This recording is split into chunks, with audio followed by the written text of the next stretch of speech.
Kepala Staf TNI Angkatan Darat Jenderal TNI Dudung Abdurrahman akan pensiun pada November mendatang. Sejumlah nama calon suksesornya mulai bermunculan.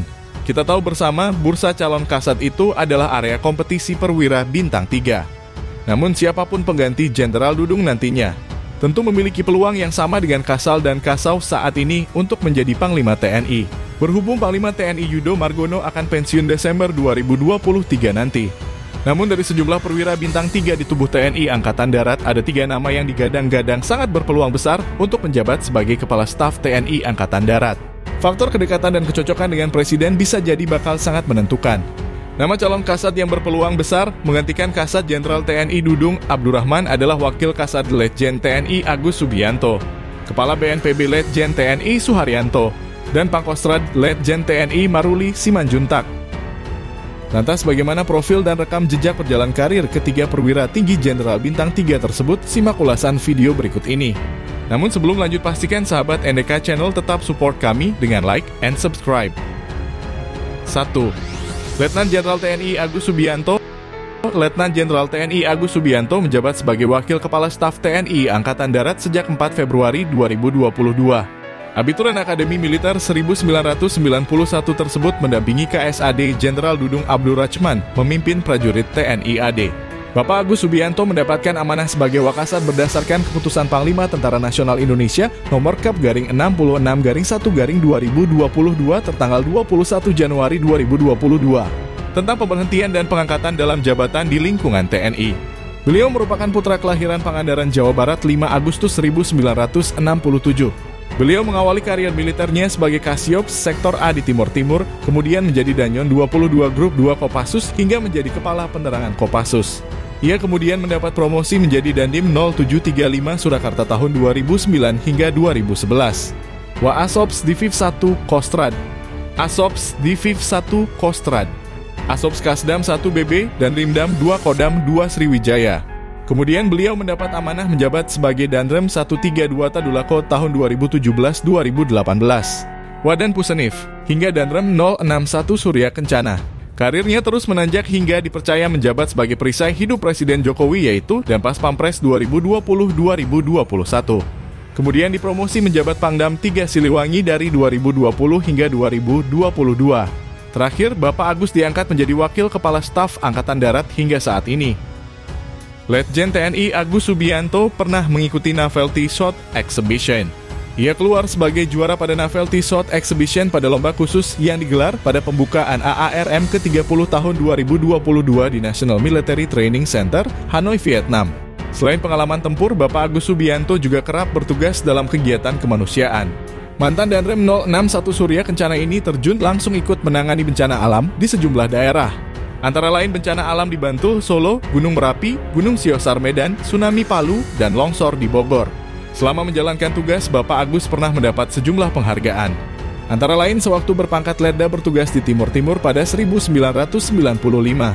Kemudian saat menjabat Danyon 22 Kopassus mendapat penghargaan dalam menangani gempa bumi di Bantul, Daerah Istimewa Yogyakarta, serta mendapatkan penghargaan dalam menanggulangi bencana alam di Palu. 2. Letnan Jenderal TNI Suharyanto. Bapak Suharyanto merupakan putra kelahiran Cimahi, Jawa Barat 8 September 1967. Lulusan Akademi Militer tahun 1989 dari Satuan Infanteri Raider dan cukup lama bertugas di Kesatuan Kostrad. Letjen TNI Suharyanto saat ini menjabat sebagai Kepala Badan Nasional Penanggulangan Bencana atau BNPB menggantikan posisi Letjen TNI Ganip Warsito yang memasuki masa pensiun ketika itu. Presiden Joko Widodo melantik Letjen TNI Suharyanto sebagai Kepala BNPB di Istana Negara pada November 2021 lalu. Sebelumnya Suharyanto menjabat Panglima Komando Daerah Militer 5 Brawijaya. Beliau pernah menduduki berbagai jabatan penting mulai dari Danton, Danko, Pasionif Linut 612 Modang 1989 hingga 1998. Kemudian Pabania Opsopsdam 5 Brawijaya 2003 hingga 2004, Danyonif 516 Carakayuda 2004 hingga 2005, Danyonif 500 Raider 2005 hingga 2006, Dandim 0832 Surabaya Selatan tahun 2006. Selanjutnya, ia menjabat Danrem 051 Wijayakarta 2015 hingga 2016.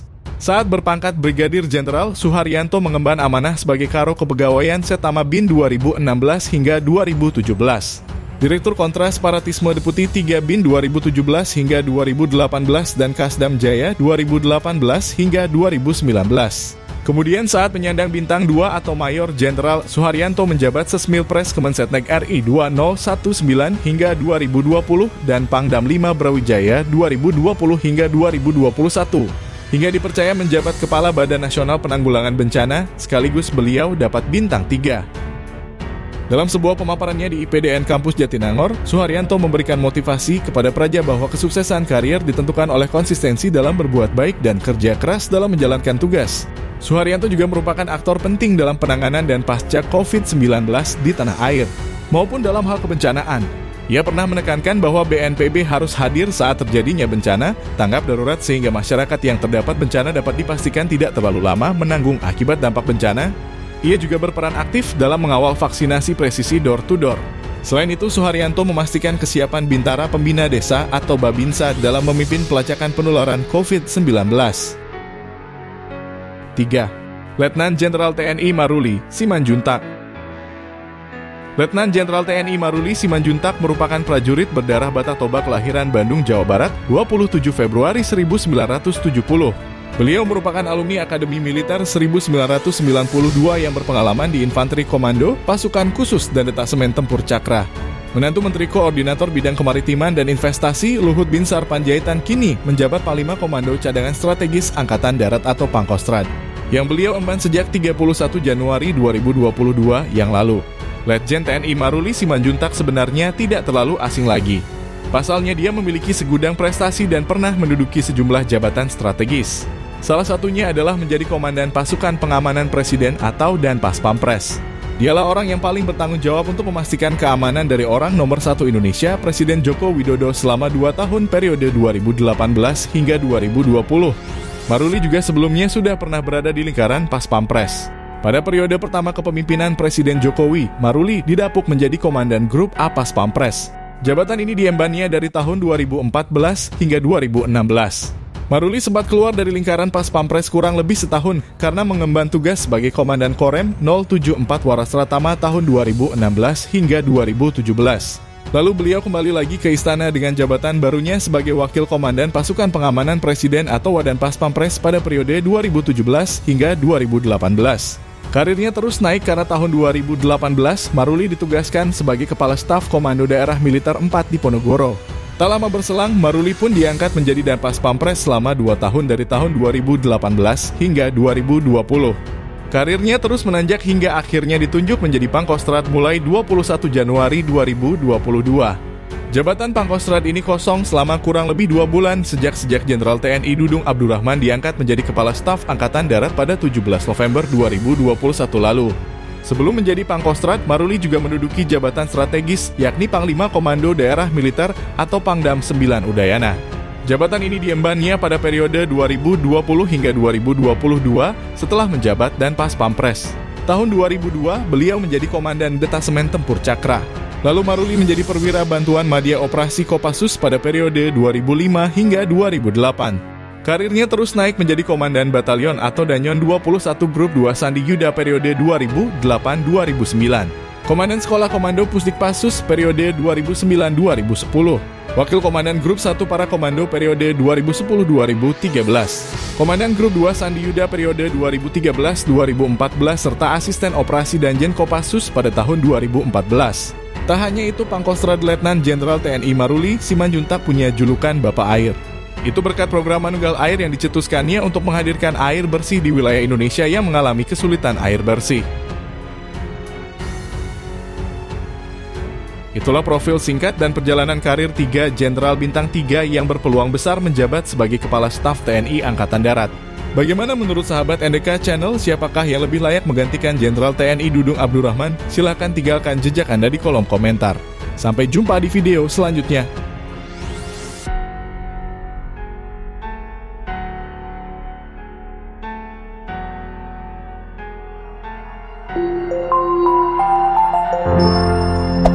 Hey there. Subscribe to my channel.